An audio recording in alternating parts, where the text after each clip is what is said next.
এই ইলমের কারণে মাওলাকে পাওয়া যাবে, এই ইলমের কারণে নবীকে পাওয়া যাবে, এই ইলমের কারণে ঈমানের সাথে মৃত্যু হবে, এই ইলমের কারণে কবরে মুনকার নাকিরের সুয়ালের জবাব আসান হবে, কবরের আযাব ও গজব থেকে নাজাত পাওয়া যাবে, হাসরের মাঠে 50,000 বছরে মেহমান হিসাবে আরশে আযিমের নিচে ছায়া পাবে। এই ইলমের বদৌলতে 30,000 পৌঁছিয়া আল্লাহ পাক বিজলির আকারে পার করে দিবে। এই ইলমের বদৌলতে জান্নাতের মধ্যে প্রতি সপ্তাহের মাথায় যেমন যেই মসজিদে বসে কথা বলতেছি, এই মসজিদে কোনো মুসল্লি কোনোদিন না আসলে যদি সে মুসলমান হয়, কমপক্ষে সে জুমার দিন হাজিরা থাকে। আল্লাহ পাক বলেন জান্নাতের মধ্যে বলে ডাকতে পারে না, তাহলে কি সে মুসলমান? না। কথা কথা কোন লোক যদি বলে আমি মুসলমান, নবীকে নবী বললে ডাকতে পারে না, তাহলে সে কি মুসলমান? না। কোন লোক যদি বলে মুসলমান কলমা পড়তে পারে না, সে কি মুসলমান? না। কোন লোক যদি বলে আমি মুসলমান আযান দিতে পারে না, সে কি মুসলমান? কোন লোক যদি বলে আমি মুসলমান কিন্তু সূরা ফাতিহা পড়তে পারে না, সে কি মুসলমান? এবার আসেন যতগুলা কথা বললাম এগুলা কি সব বাংলা লেখা না ইংরেজিতে লেখা না ফার্সিতে লেখা না উর্দুতে লেখা? আরবিতে। আরবিতে। আরবিতে। এবার বলেন ক খ গ পালিটা কারে কা কারে কা কা কা এরকম কোন টান আছে নাকি? না। এ বি সি ডি এর মধ্যে মত আছে, এরকম কোন মত আছে? নাই নাই। এর মধ্যে কোনো মত নাই, কোনো তাজবিদ নাই, কোনো গুণনা নাই, মত নাই। অন্য কোনো ভাষার মধ্যে কোনো মত নাই, গুণনা নাই, কিন্তু আরবি ভাষার মধ্যে তাজবিদ আছে, গুণনা আছে, গ্রামার আছে। তোর কোন ঠিক না বেটি? পৃথিবীর মধ্যে যত ভাষা সব ভাষার চাইতে হাত ভাষা কঠিন ভাষা আল কোরআন, এক কথা আরবি। কোন ভাষা? আরবি। তোর কোন ভাষা? আরবি।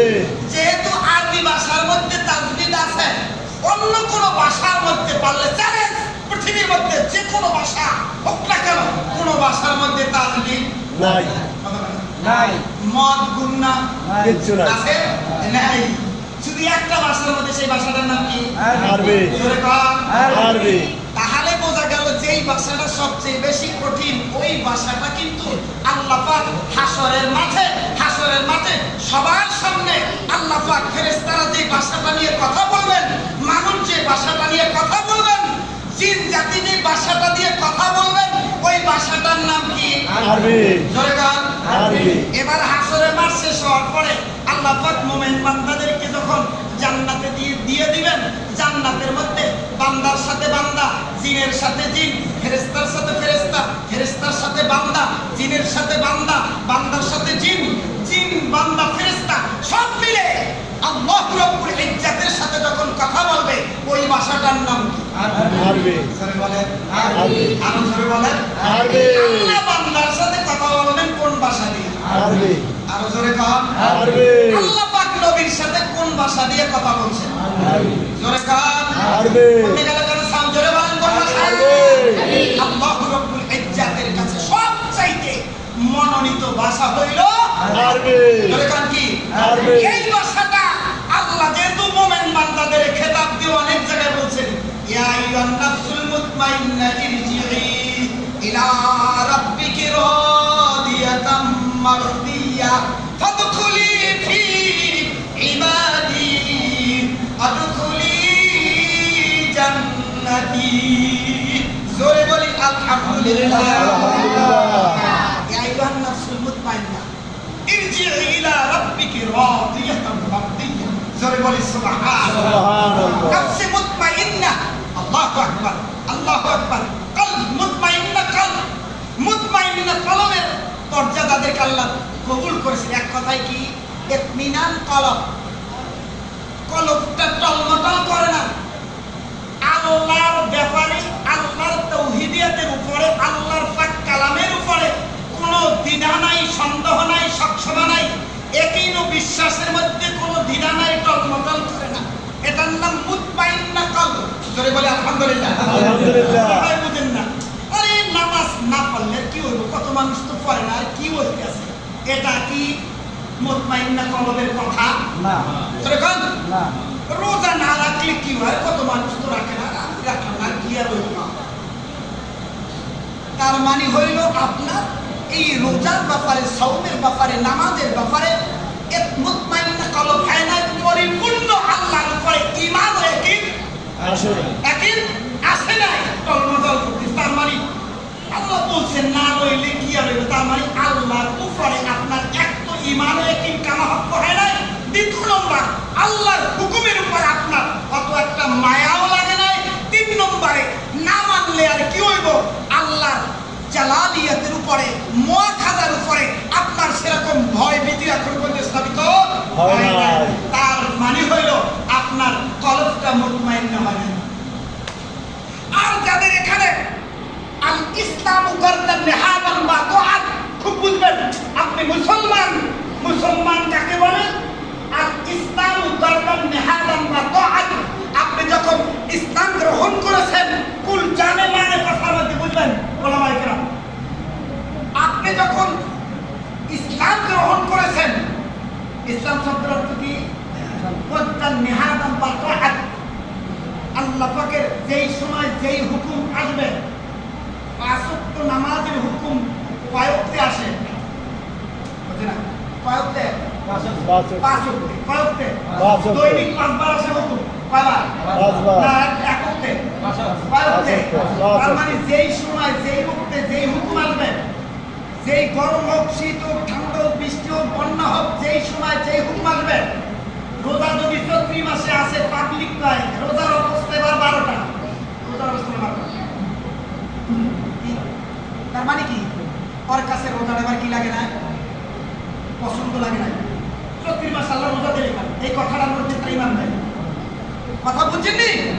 এক কথায় আল্লাহর হুকুম যেই সময় যে অবস্থা আসুক, আপাদমস্তকে বিনা দ্বিধায়, বিনা ইশকালে, বিনা সংশয়ে মেনে নেওয়া, আপাদমস্তকে মাথা থেকে পা পর্যন্ত মেনে নেওয়া, বিনা ইশকালে, বিনা মাপে, কোনো সংশয় না থাকা নাম হইল মুসলমান। যেরকম কি আরো যেরকম কি আরো করে উত্তর দেন কি মুসলমান। এবারে আসেন আল্লাহ পাকের কালামের বাজারে, এই কোরআন আল্লাহ পাকের মনোনীত, এই কোরআন কি আল্লাহ পাকের মনোনীত। এবারে একটু কথা বলি, তাহলে বোঝা গেল যত ভাষা আছে সব ভাষার মধ্যে কঠিন ভাষা কি? আরবি। এই আরবি ভাষাটা শিখতে আল্লাহ পাক ফরজ করলেন কেন? যেহেতু আরবি ভাষা দিয়া বান্দা দুনিয়ার মধ্যে আল্লাহর সাথে বন্ধুত্ব স্থাপন করতে হলে, প্রথমত আল্লাহকে ডাকতে হলে আরবি ভাষা শিখে আল্লাহকে ডাকতে হবে, আলিফ শিখতে হবে, লাম শিখতে হবে, হু শিখতে হবে। এই আলিফ লাম হু তিনটা হরফ দিয়েই কান্না। এটা কোন শব্দ? আরবি। কোন শব্দ? আরবি। তাহলে দেখা গেল যেই এলেম, যেই জ্ঞান, যেই বিদ্যা শিখলে আল্লাহকে পাওয়া যায়, আখিরাতে মুক্তি পাওয়া যায়, কবরে নাজাত পাওয়া যায়, এক কথায় নবীর সাথে জিয়ারত নসিব হবে। হাসরের মাঠে আল্লাহ যদি নসিব করেন, আল্লাহ পাক বিচার ফয়সালার পরে জান্নাতের মধ্যে বান্দার সাথে সরাসরি আল্লাহর কথোপকথন হবে, দিদার হবে, সাক্ষাৎ হবে, মোলাকাত হবে। যেই ভাষার উছিলায় সেই ভাষার নাম কি? আরবি। আরবি। জোরে বলেন আরবি। এই ইলমের কারণে মাওলাকে পাওয়া যাবে, এই ইলমের কারণে নবীকে পাওয়া যাবে, এই ইলমের কারণে ঈমানের সাথে মৃত্যু হবে, এই ইলমের কারণে কবরে মুনকার নাকিরের সুয়ালের জবাব আসান হবে, কবরের আযাব ও গজব থেকে নাজাত পাওয়া যাবে। হাসরের মাঠে 50,000 বছরে মেহমান হিসাবে আরশে আযিমের নিচে ছায়া পাবে। এই ইলমের বদৌলতে 30,000-এর পৌঁছিয়া আল্লাহ পাক বিজলির আকারে পার করে দিবে। এই ইলমের বদৌলতে জান্নাতের মধ্যে প্রত্যেক সপ্তাহের মাথায়, যেমন যেই মসজিদে বসে কথা বলতেছি, এই মসজিদে কোনো মুসল্লি কোনোদিন না আসলে যদি সে মুসলমান হয়, কমপক্ষে সে জুমার দিন হাজিরা দেবে। আল্লাহ পাক বলেন জান্নাতের মধ্যে আমি সকল জান্নাতি মেহমানদেরকে মিলাইয়া একটা দিন ওয়াজ করব। কে পায়? আল্লাহ। ওয়াজ করবে কে? আল্লাহ। সপ্তাহের মধ্যে একদিন আল্লাহ পাক জুমা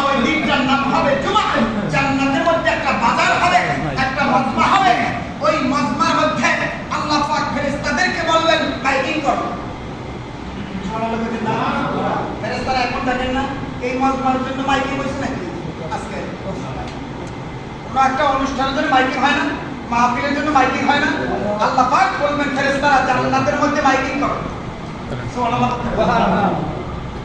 আল্লাহ পাক দেবেন মাইকিং করার জন্য ফেরেশতারা দাওয়াত দিবে মানে দাওয়াত দিবে আযান দিবে দাওয়াত দিবেন কেন যে আল্লাহ রাব্বুল ইজ্জত জান্নাতের মধ্যে তোমাদের সামনে আজকে সাক্ষাৎ করবে সুবহানাল্লাহ সেই দিনটা হবে শুক্রবার জুমার দিন জোরে কথা সেই দিনটা হবে জুমার দিন জুমা জামে জমা হওয়া এই জুমার দিন যেরকম দুনিয়ায় কুল মুসলিম সকল পুরুষ মুসলমানরা যারা মুসলমান তারা জুমার দিন প্রত্যেকটা জামে মসজিদে জমা হয় হাসরের মাঠে কুল মুসলমান আল্লাহ পাকের সামনে জমা হবে আল্লাহ সেদিন হবে বক্তা সকল মুসলমান হবে শ্রোতা জোরে বলি আলহামদুলিল্লাহ বয়ানটা হবে কোন ভাষায় আরবি ভাষায় আর জোরে বল আরবি ভাষায় তালাবুল ইলম ফরিদা আলা কুল্লি মুসলিমিন ওয়া মুসলিমা আপনি যদি মুসলমান হন আল্লাহকে নিয়ে যদি কবরে যাইতে চান নবীর নিয়ে কবরে যাইতে চান তাহলে আরবি ভাষা শিক্ষা ছাড়া অন্য কোনো পথ নাই জোরে বলেন কথা ঠিক না ঠিক আল্লাহ